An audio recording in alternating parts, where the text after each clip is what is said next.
ദൈവനിയോഗത്താൽ ഇന്ന് ഇങ്ങനെ ഈ ഫെയർ ലൈനിൽ ആദ്യമായിട്ട് കടന്നു വരികയും അപ്പോൾ തന്നെ എൻ്റെ സാക്ഷ്യം പറയുവാൻ ദൈവം നിയോഗിക്കുകയും ചെയ്തതിനെ ഓർത്ത് ഞാൻ ദൈവത്തെ സ്തുതിക്കുന്നു, മഹത്വപ്പെടുത്തുന്നു.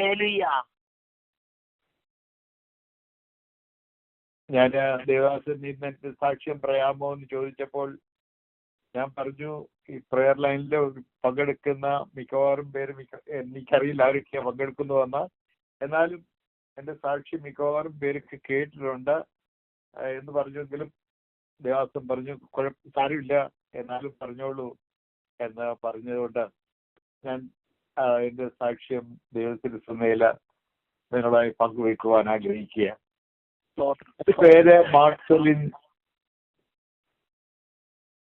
എൻ്റെ പേര് മാർസലിൻ ജെ മൊറൈസ് എന്നാണ്. നമുക്ക് സാധാരണ മധ്യ തിരുവിതാംകൂറിലും മറ്റും പരിചയമില്ലാത്ത പേര്. എന്നാൽ ദേവദാസിനൊക്കെ പ്രവർത്തിക്കുന്ന കർണാടക പ്രദേശത്തെ പ്രത്യേകിച്ചും മാംഗ്ലൂർ, ചിക്കമംഗ്ലൂരിലൊക്കെ ആണെങ്കിൽ ഈ പേര് യുനിക്കായിരിക്കും. പക്ഷെ ഇതുപോലെ ഈ സർനെയിം പോർച്ചുഗീസ് സർനെയിമാണ്. എൻ്റെതൊരു പോർച്ചുഗീസ് സർനെയിമാണ് മൊറൈസ് എന്നുള്ളത്. മോറിസ്, ഫെർണാണ്ടസ്, ഗൊൺസാലസ് ഇങ്ങനെയൊക്കെ പറഞ്ഞ ഒരുപാട് പോർച്ചുഗീസ് അല്ലെങ്കിൽ മെക്സിക്കൻ, ഇവിടെയുള്ള മെക്സിക്കൻസിന്റെ ഒക്കെയുള്ള ആ പേരിന്റെ ലാസ്റ്റ് സർനെയിമാണിത്. ഞങ്ങളുടെ നാട്ടില് പണ്ട് ഒരു 500 വർഷങ്ങൾക്ക് മുമ്പ്, 500-600 വർഷങ്ങൾക്ക് മുമ്പ് പോർച്ചുഗീസ് മിഷണറിമാര് കേരളത്തിന്റെ കടലോര പ്രദേശങ്ങളിൽ വന്ന കേരളം, കർണാടക, ബോംബെയുടെ കുറെ ഭാഗം, ഗോവ, തമിഴ്നാടിന്റെ കുറെ ഭാഗം, കോട്ടാർ എന്ന് പറയും, കന്യാകുമാരിയുടെ ആ ഭാഗമൊക്കെ. അപ്പോൾ അങ്ങനെയുള്ള ആ ഭാഗങ്ങളിലൊക്കെ വന്ന് അവർ സുവിശേഷം പ്രസംഗിച്ചു. ഇവിടെ ഉണ്ടായിരുന്ന അന്നത്തെ കർത്താവിനെ അറിയാത്ത ജനത്തിന് കർത്താവിനെ അവർ പ്രസംഗിച്ചു. മാത്രമല്ല അവരുടെ ആ കൾച്ചറിന്റെ ഒരു ഭാഗമായിട്ട് അവര് അതൊന്ന് ഇൻട്രൊഡ്യൂസ് ചെയ്യുന്നതിന് വേണ്ടി അവര് ജ്ഞാനപ്പെടുത്തിയ കുഞ്ഞുങ്ങൾക്ക് അവരുടെ ചില പേരുകൾ ഇങ്ങനെ സർനെയിം, അവരുടെ ലാസ്റ്റ് നെയിം കൂടെ ആ പേരിന്റെ കൂടെ ചേർത്തു.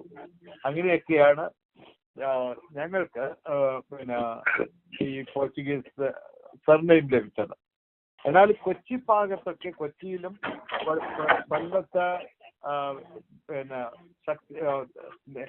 കൊല്ലത്ത് തങ്കശ്ശേരി ഭാഗത്തൊക്കെ അവിടെ പോർച്ചുഗീസുകാരുമായിട്ട് പ്രത്യേകിച്ച് കൊച്ചിയിലൊക്കെ അവർക്ക് വിവാഹത്തിലൂടെ അവർ വിവാഹത്തിലൂടെ അവിടെ അങ്ങനെ പേരുള്ളവരുണ്ട്. അവര് പറങ്കികളെന്ന് പറയും നാട്ടുഭാഷയില്. അവർക്ക് ആ രക്തബന്ധമാണ്. എന്നാൽ ഈ മംഗലാപുരത്തുള്ളവർക്കും ഈ ഗോവയിലുള്ളവർക്കും ഒക്കെ അങ്ങനെ അധികം രക്തബന്ധങ്ങളില്ല. പക്ഷെ ഈ കൾച്ചറൽ പേരുകൾ ഇങ്ങനെ ധരിച്ചുകൊണ്ട് അങ്ങനെയാണ് എനിക്കും മാർസലിൻ ജെ മൊറൈസ് എന്നുള്ള പേരുണ്ടായത്. എന്തായാലും അത് പോകട്ടെ, ആ പേരങ്ങനെ ഇരുന്നു. അപ്പൊ ഞാൻ റോമൻ കത്തോലിക്ക സഭയിലാണ് ജനിച്ചു വളർത്തപ്പെട്ടത്. 18 വർഷം വരെ മാതാപിതാക്കളോടൊപ്പം ഞാൻ വീട്ടിൽ താമസിച്ചു. എൻ്റെ ഹൈസ്കൂൾ പഠനം കഴിഞ്ഞിട്ട് ഞാൻ ആശ്രമത്തില് പുരോഹിതനായി ചേരുകയാണ് ഉണ്ടായത്.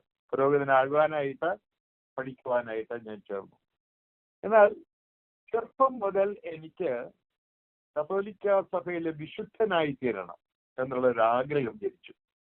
അതിനുള്ള കാരണം ഞങ്ങളുടെ വീട്ടിലെ കുടുംബ പ്രാർത്ഥനകളില് ഈ ഓരോ ദിവസവും ഓരോ വിശുദ്ധന്മാരുടെ ഏതെങ്കിലും അത്ഭുത പ്രവൃത്തികളെ കുറിച്ചുള്ള ഭാഗങ്ങൾ വായിക്കും. അങ്ങനെ വായിച്ച് ചില വിശുദ്ധന്മാരെ കുറിച്ചൊക്കെ ഞാൻ കേട്ടു. അവരുടെ അത്ഭുതങ്ങളെ കുറിച്ച് കേട്ടപ്പോൾ അന്ന് TV ഒന്നും ഇല്ലായിരുന്നു. ഇന്നാണെങ്കിൽ കുട്ടികൾക്ക് TV കാണുമ്പോൾ അതിൽ സൂപ്പർമാൻ, സ്പൈഡർമാൻ എന്നൊക്കെ പറഞ്ഞിട്ട് കുട്ടികൾ അതിനെ അനുകരിക്കാനൊക്കെ ശ്രമിക്കും. അവരാണ് അവരുടെ ഹീറോ. കൊച്ചു കുട്ടികളായിരിക്കുമ്പോൾ അവര് ഡ്രസ് ചെയ്യുന്ന പോലെ ഡ്രസ് ചെയ്യണം. ഈ സൂപ്പർമാൻ അതായത് സ്പൈഡർമാനൊക്കെ ഡ്രസ്സ് ചെയ്യുന്നവർ അവർക്ക് ഡ്രസ്സ് ചെയ്യണം, അതുപോലെ അവർക്ക് ചാടി ഓടി കളിക്കണം. ഇങ്ങനെയൊക്കെയാണ് ഇന്നത്തെ കുട്ടികളുടെയൊക്കെ ഒരു രീതി. എന്നാൽ എൻ്റെയൊക്കെ കാലത്ത് 1950-കളില് അപ്പോഴൊന്നും ഇങ്ങനെ ഇതൊന്നും ഇല്ലായിരുന്നു. പക്ഷേ എൻ്റെ ഹീറോസ് അന്ന് ഇങ്ങനെ ഞാൻ കുടുംബ പ്രാർത്ഥനയിൽ എഴുതി വായിച്ച് കേൾക്കുന്ന വിശുദ്ധന്മാരുടെ അത്ഭുതങ്ങൾ, ഈ അത്ഭുതങ്ങൾ ചെയ്യുന്ന ആ വിശുദ്ധന്മാരായിരുന്നു എൻ്റെ ഹീറോകൾ. അവരിപ്പോൾ എനിക്കായിത്തീരണം, അത്ഭുതങ്ങളും മലയാളങ്ങളും പ്രവർത്തിക്കണം, ഇതായിരുന്നു എൻ്റെ ആഗ്രഹം. അപ്പോൾ ആ പിഞ്ച് ഹൃദയത്തിൽ തന്നെ എൻ്റെ ഹൃദയത്തിൽ വന്ന ചിന്ത, അത്ഭുതങ്ങളും അടയാളങ്ങളും പ്രവർത്തിക്കണമെങ്കിൽ അച്ഛനാകണം. അതായിരുന്നു ചിന്ത. കാരണം ഞാൻ വിചാരിച്ച വിശുദ്ധന്മാരില്ല, ഒന്നുകിൽ അച്ഛന്മാര് അല്ലെങ്കിൽ സ്ത്രീകളായിട്ടുള്ള വിശുദ്ധകളെല്ലാം കന്യാസ്ത്രീകൾ എന്നൊക്കെയാണ് ഞാൻ ചിന്തിച്ചിരുന്നത്. അപ്പൊ അച്ഛനാകണം. അതുകൊണ്ട് കുഞ്ഞുനാളിലെ തന്നെ എനിക്കൊരു അച്ഛനാകണം എന്നുള്ള ആഗ്രഹം ഉണ്ടായിരുന്നു. അന്ന് തേർഡ് ഫോം പാസ്സാകണം. 8 കഴിഞ്ഞിട്ട് പിന്നെ തേർഡ് ഫോം, പിന്നെ അത് കഴിഞ്ഞ് ഫോർത്ത് ഫോം, ഫിഫ്ത്ത് ആണ് SSLC പണ്ട്. പക്ഷെ അത് കഴിഞ്ഞിട്ട് പിന്നെയും ഒരു വർഷം കൂടെ പഠിക്കേണ്ടി വന്നു, കാരണം ഞാൻ പുതിയ സിസ്റ്റത്തിലേക്ക് മാറുന്നതാണ്. അപ്പൊ അത് പോട്ടെ. അപ്പൊ എന്തായാലും ഞാൻ തേർഡ് ഫോം പാസ്സായിട്ട് സെമിനാരിയിൽ, പെറ്റ് സെമിനാരി, മൈനർ സെമിനാരി, അവിടെ ഈ അച്ഛനാകാനായിട്ട് ഉള്ള സെലക്ഷന് ഇടവകയില് രൂപതയുടെ അത് ഇടവക വൈദികനാകുന്നതിന് വേണ്ടിയുള്ള ആ സെലക്ഷനിൽ പങ്കെടുക്കാനായിട്ട് ഞാൻ പോയപ്പോൾ എന്നെ എടുത്തില്ല. എനിക്ക് ഭയങ്കര വിഷമമായി. ഞാൻ വളരെ അണിഞ്ഞൊരുങ്ങി ഈ സെമിനാരിയൻസ് അന്ന് നടക്കുന്നത് പോലെ ഒക്കെ നീളമുള്ള വെള്ള ഷർട്ടും ഒക്കെ ഇട്ട് പിന്നെ വളരെ ഭക്തിയോടെ അങ്ങ് കടന്നുപോയി ഇന്റർവ്യൂ ചെയ്യുന്നു. പക്ഷെ ഇത് എടുക്കാതിരിക്കാൻ ഒരു കാരണമായിട്ട് അന്നത്തെ കൊച്ചി പിതാവ് ബിഷപ്പ്, അതായത് ഒരു യൂറോപ്യൻ ഒരു ബിഷപ്പായിരുന്നു തിരുവനന്തപുരം രൂപതയുടെ അന്നത്തെ ബിഷപ്പ്. പക്ഷെ അദ്ദേഹത്തിന്റെ അസിസ്റ്റന്റ് ആയിട്ട് നാട്ടിൽ നിന്നുള്ള ഒരു ബിഷപ്പ് ഉണ്ടായിരുന്നു, ഒരു പീറ്റർ ബെർണാഡ് പെരേര. പിന്നീട് അദ്ദേഹം ബിഷപ്പായി.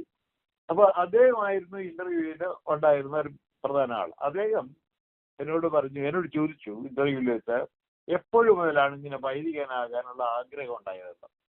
പിന്നെ ഞാൻ പറഞ്ഞു, വളരെ കുഞ്ഞുനാളിലേ എനിക്ക് ആഗ്രഹമുണ്ട്. അപ്പോഴും ഞാൻ 13 വയസ്സായിട്ടുണ്ടാവുള്ളൂ തേർഡ് ഫോം പാസ്സാകുമ്പോൾ. അങ്ങനെ 13 വയസ്സായ എന്നോട്, പക്ഷെ എനിക്ക് പൊക്കം വളരെ കുറവായിരുന്നു, ഞാൻ ബലിജിട്ടായിരുന്നു, വീട്ടിൽ സാമ്പത്തികമായിട്ട് ഒത്തിരി ഞെരുക്കുക. അന്ന് 1950-കളില് ഭക്ഷണത്തിന് വളരെ ദാരിദ്ര്യമുള്ള ഒരു കാലഘട്ടമായിരുന്നു. 2ാം ലോകമായിട്ടും കഴിഞ്ഞ് മാറി വന്ന ആ കാലഘട്ടമൊക്കെ. അപ്പൊ അതുകൊണ്ട് വളരെ മൽന്യൂട്രീഷൻ ഫലമായിട്ട് ഞാൻ വളരെ ക്ഷീണിതനും പിന്നെ അങ്ങനെയുള്ള ആദ്യം പൊക്കവും ഇല്ല വണ്ണവും ഇല്ലാത്തൊരു ഒരു ആളായിരുന്നു. അപ്പൊ ആ ബിഷപ്പിനോട് പറഞ്ഞു, പാലുപൊടി മാറിയ ചുണ്ട് ഇതുവരെ മാറിയിട്ടില്ലല്ലോ, അത്ര നേരത്തെ ഇങ്ങനെ പുരോഗതരാകാൻ ആഗ്രഹം ഉണ്ടായോ എന്നൊക്കെ എന്നോട് ചോദിച്ചു. അയാൾക്ക് ചോദിക്കുന്ന പോലെ ചോദിച്ചു. എന്നിട്ട് പറഞ്ഞു, 10ാം ക്ലാസ് പാസ്സായി കഴിഞ്ഞിട്ട് വന്നാൽ മതി എന്ന് പറഞ്ഞാണ്ട് എന്നെ തിരിച്ചയച്ചത്. എനിക്ക് വലിയ പ്രശ്നമായി. എന്നാലും ഞാൻ പിന്നെ പോയി. എന്നാൽ പള്ളി ഭക്തനായിരുന്നു, എപ്പോഴും പള്ളിയുമായിട്ട് ബന്ധപ്പെട്ടിരുന്നു.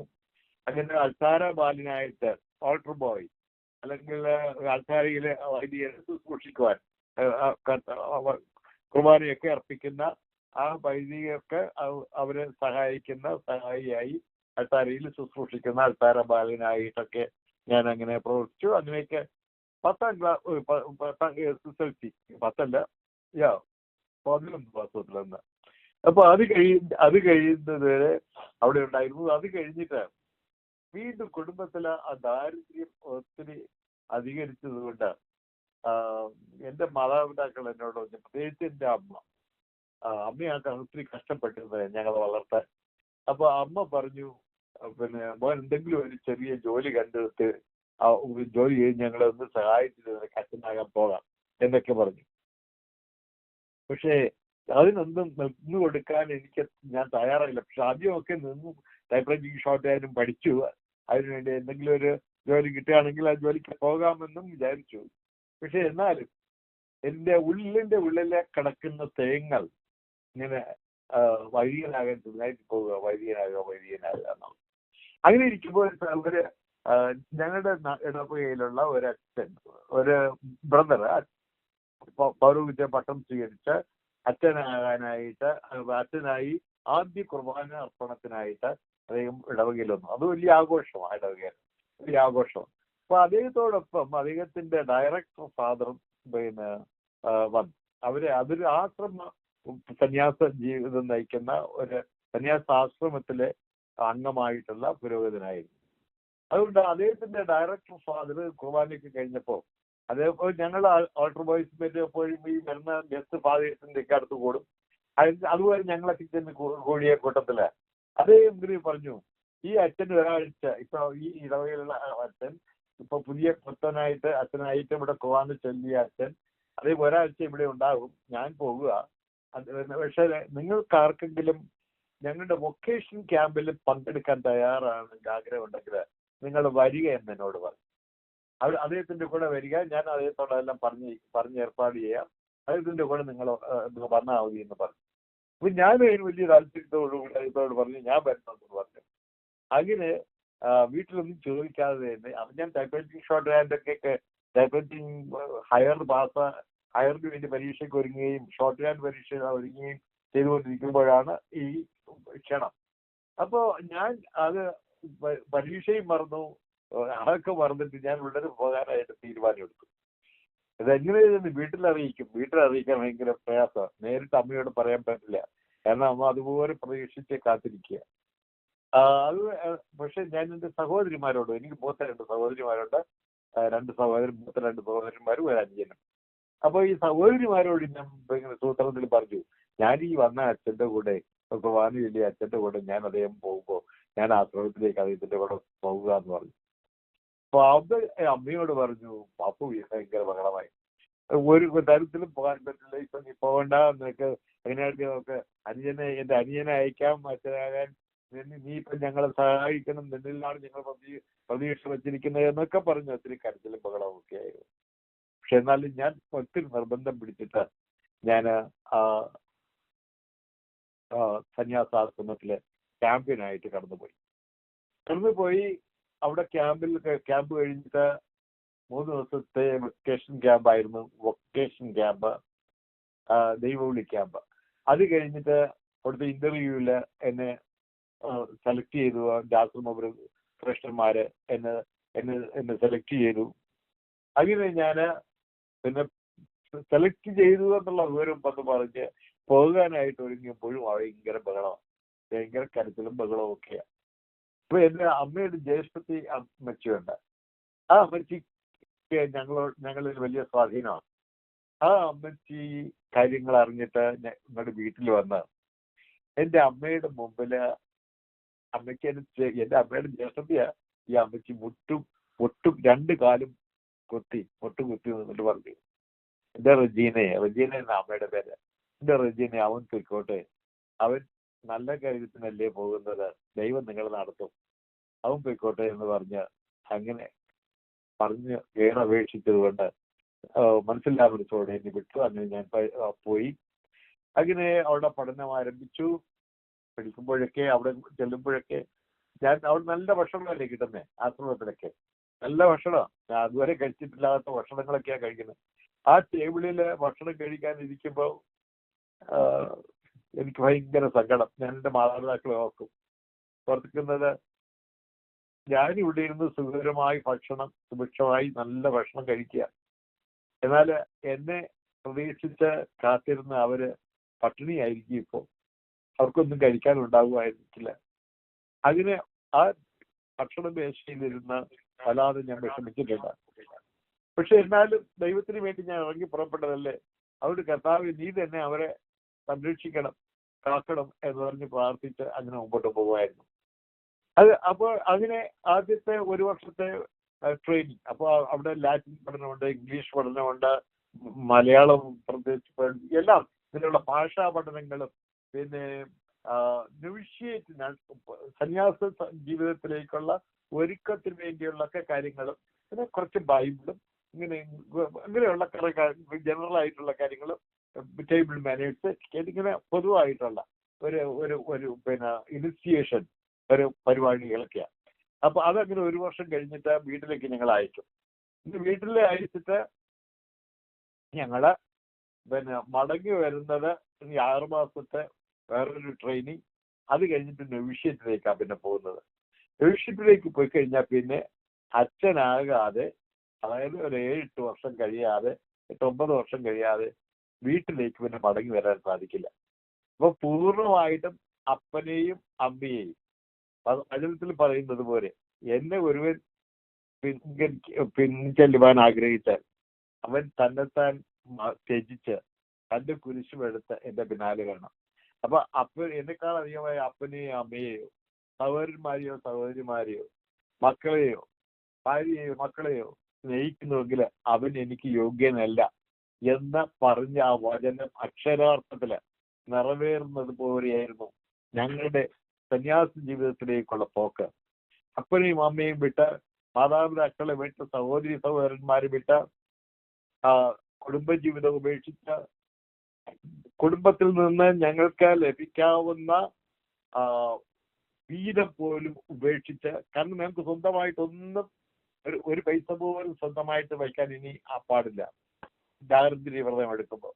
അങ്ങനെയുള്ള ഒരവസ്ഥ പൂർണ്ണമായി കംപ്ലീറ്റ് ത്യജിക്കുക, എല്ലാം ത്യജിച്ച് ഒന്നുമില്ലാതെ പിന്നെ അങ്ങനെ പൂർണ്ണമായി ശൂന്യമാക്കിയിട്ട് ആശ്രമത്തിലേക്ക് ആശ്രമ ജീവിതം ആരംഭിക്കുന്നതിന്, അതിന്റെ ട്രെയിനിങ് തുടങ്ങുന്നതിനായിട്ട് പിന്നെ കടന്നു പോകണം. അപ്പൊ അതിനുവേണ്ടി ഞാൻ വീട്ടിൽ വന്നു. ഞാൻ ആദ്യത്തെ 1 വർഷം കഴിഞ്ഞിട്ട് ദേവദാസ് എന്നോട് എത്ര ദിവസം എടുത്തോളാണെന്ന് പറഞ്ഞതുകൊണ്ട് ഞാൻ ഇത്രയും നീട്ടി പറയുന്നത്. അല്ലെങ്കിൽ സാധാരണ രക്ഷയുടെ അനുഭവത്തിലേക്ക് ആത്മാക്കൾ വരുന്നതിന് വേണ്ടിയുള്ള സാക്ഷ്യമാണ് ഞാൻ പറയുന്നതെങ്കിൽ ഞാൻ വളരെ ഷോർട്ടാക്കി ആ അളവിലേക്ക് ആ ഉദ്ദേശത്തോടുകൂടി പറയുമായിരുന്നു. പക്ഷെ ഇവിടെ ഇപ്പം എന്നെ കേൾക്കുന്നവര് ദൈവമക്കളാണല്ലോ, എനിക്കറിയാം എല്ലാവരും. ഇനി ലൈനിൽ ഇത് കടന്നിട്ട് പിന്നീട് കേൾക്കുന്നവർക്കാണെങ്കിലും ഭാഗമായിട്ട് അവർ കേൾക്കുമായിരിക്കും, എനിക്കറിയില്ല. എന്തായാലും ദേവസിക്ക് 2-3 ദിവസം വേണമെങ്കിൽ എടുത്തോന്ന് പറഞ്ഞുകൊണ്ട് ഞാനിങ്ങനെ വളരെ സാവകാശത്തില് എന്റെ അനുഭവങ്ങൾ ഇങ്ങനെ പങ്കുവയ്ക്കുക. ദൈവത്തിന് സ്തോത്രം. അങ്ങനെ ഞാൻ പിന്നെ അപ്പൊ പൂർണ്ണമായും കർത്താവിന് കത്തോലിക്ക സഭയിലാണെങ്കിൽ ഇപ്പോഴല്ലേ നമുക്ക് വചനത്തിന്റെ യാഥാർത്ഥ്യവും അതിന്റെ പൊരുളും അതിന്റെ കാര്യങ്ങളൊക്കെ ഗ്രഹിക്കുന്നത്. അന്ന് ജനിച്ചു വളർന്ന വിശ്വാസം, ജനിച്ചു വളർന്ന സഭയിലെ വിശ്വാസം, അവിടെ മാതാപിതാക്കൾ പഠിപ്പിച്ച വിശ്വാസം, പൗഡ സൺഡേ സ്കൂളില് അല്ലെങ്കിൽ കാറ്റക്കിസം ക്ലാസ്സിൽ പഠിപ്പിച്ച വിശ്വാസം, അല്ലെങ്കിൽ സഭയിലെ ആചാരങ്ങൾ, അനുഷ്ഠാനങ്ങൾ, ഇതൊക്കെയാണ്. അതാണ് സത്യം എന്നുള്ള പൂർണ്ണ ഇതിൽ പോവുക. അപ്പൊ എന്നിട്ട് അവിടെ തന്നെ ഈ ആശ്രമ ജീവിതത്തിന് പോകുമ്പോൾ ഈ ബൈബിൾ വാക്യം തന്നെ അവിടെ ഉപയോഗിക്കുന്നത്. അതായത് പൂർണ്ണമായും തന്നെ ത്യജിച്ച് തന്റെ കുരിശും എടുത്ത് എല്ലാം ഉപേക്ഷിച്ച്, വസ്തുവകളിൽ സകലം ഉപേക്ഷിച്ച് പോകുന്ന അനുഭവം. അങ്ങനെ ആശ്രമത്തിലേക്ക് പോകുന്നതിനുള്ള തയ്യാറെടുപ്പ് വീട്ടിലേക്ക് പോവുക. ഇനി അവരോടെല്ലാം ഗുഡ് ബൈ പറഞ്ഞ് പോരുന്നതിന് വേണ്ടി.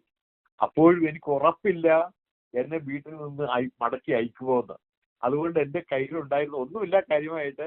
എൻ്റെ ഡ്രസ്സ് മാത്രം, അതും എല്ലാം എടുത്ത് പിന്നെ ഞാൻ വീട്ടിലേക്ക് പോയിട്ട് പിന്നെയും വരുന്നതിന് മുമ്പ് വീട്ടിലേക്ക് പോയിട്ട് ഞാൻ ചെല്ലുമെന്ന് അവർക്കറിയില്ല. കാരണം അതൊക്കെ ലെറ്ററൊക്കെ അയച്ചിട്ട് വേണം പോകാൻ. പിന്നെ ആ ലെറ്ററാണ്, പോകണം പറ്റുമൊന്നുമില്ലല്ലോ. പക്ഷേ ഞാൻ ചെന്നത് അവരറിഞ്ഞില്ല, ഞാൻ ചെല്ലുമെന്ന് അറിഞ്ഞില്ലായിരുന്നു. ഞാനൊന്ന് ചെന്നപ്പോൾ വൈകുന്നേരമായി. പക്ഷെ അപ്പോഴും അവളുടെ വീട്ടിൽ ഓട്ടമാ, അങ്ങോട്ടും ഇങ്ങോട്ടൊക്കെ ഓടുന്നു, അവർ എന്തൊക്കെ പറയുന്നുണ്ട്. അതെന്താണെന്നോ, ഞാൻ 1 വർഷം കഴിഞ്ഞിട്ട് വരികയാണ്. വീട്ടില് അന്നൊന്നുമില്ല, അന്ന് തീ വെച്ചിട്ടില്ല വീട്ടില്. അപ്പോ ഈ 1 വർഷം കഴിഞ്ഞ് വരുന്ന എനിക്ക് ഭക്ഷണം തരാതിരിക്കുന്നത് എങ്ങനെ എന്ന് വിചാരിച്ചിട്ട് അവർ വിഷമിച്ച് അങ്ങോട്ടും ഇങ്ങോട്ടും പരക്കം പായുന്ന ഒരവസ്ഥയായിരുന്നു. എന്നിട്ട് എൻ്റെ ഒരു അങ്കിളിന്റെ വീട്ടില്, എൻ്റെ അപ്പൻ്റെ ഒരു സഹോദരൻ ടീച്ചറാ, സ്കൂൾ ടീച്ചറാ. അവരുടെ വീട്ടിൽ പിന്നെ എന്തായാലും പട്ടിണിയില്ല. അപ്പൊ അവിടെ ചെന്ന് അല്പം പൈസ എന്തെങ്കിലും കിട്ടുമെന്നോ എനിക്ക് ചോദിക്കാൻ പോയിട്ട് കിട്ടിയില്ല. അത് എന്നെ അത് പിന്നീട് ഞാൻ അറിഞ്ഞു, എന്നെ ഒത്തിരി വേദനിപ്പിച്ചു.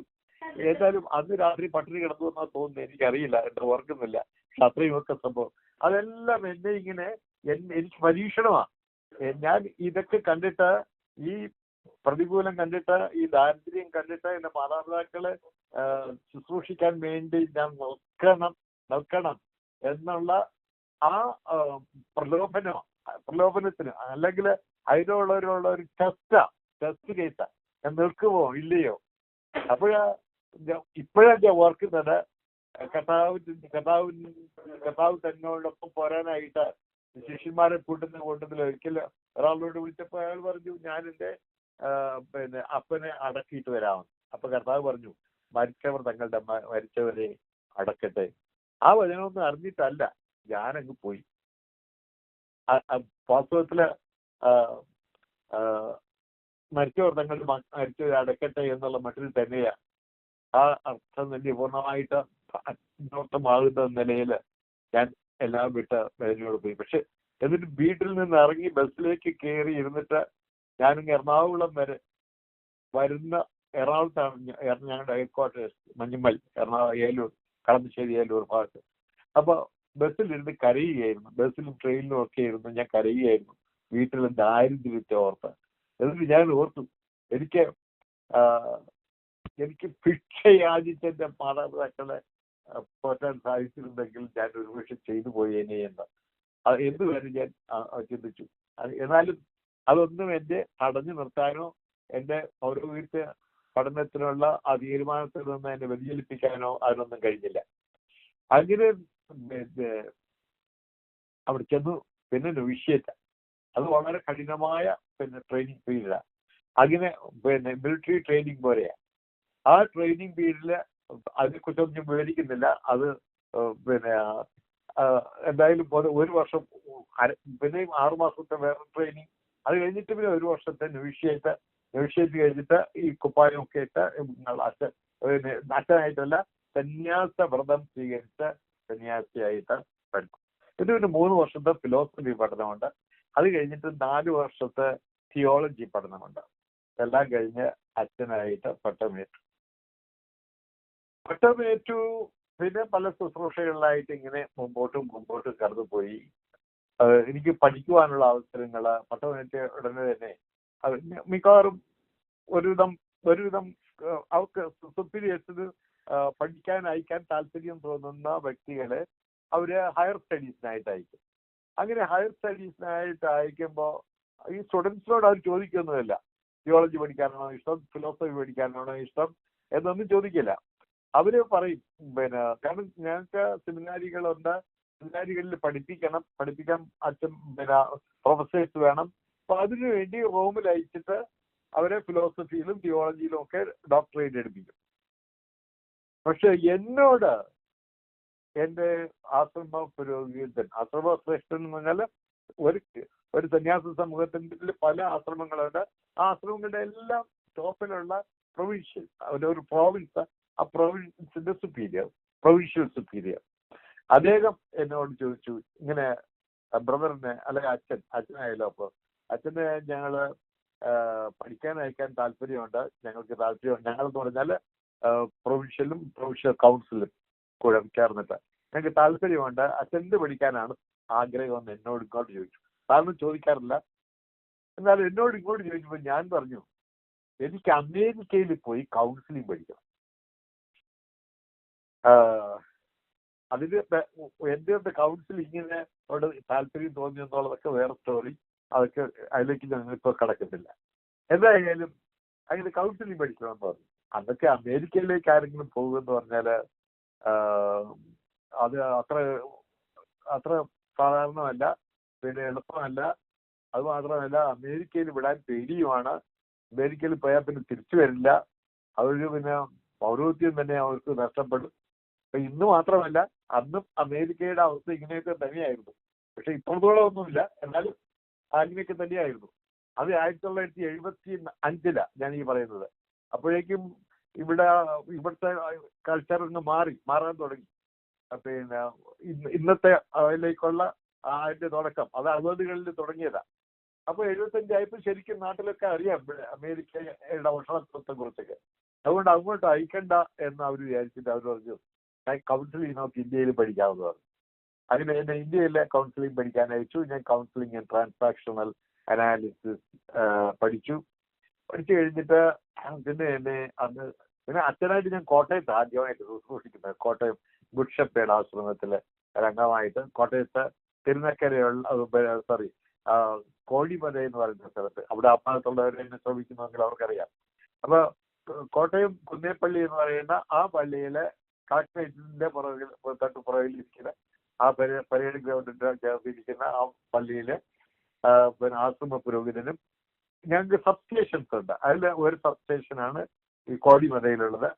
പത്താം പീസിന്റെ ദേവാലയവും അതിന്റെ ചുമതലക്കാരനും ഒക്കെ ആയിട്ട് ഞാൻ നിയുക്തരായി. അവിടെ വെച്ചൊരു സംഭവം ഉണ്ടായി. അത് പറയാൻ വേണ്ടിയാണ് ഇതിലേക്ക് വരുന്നത്.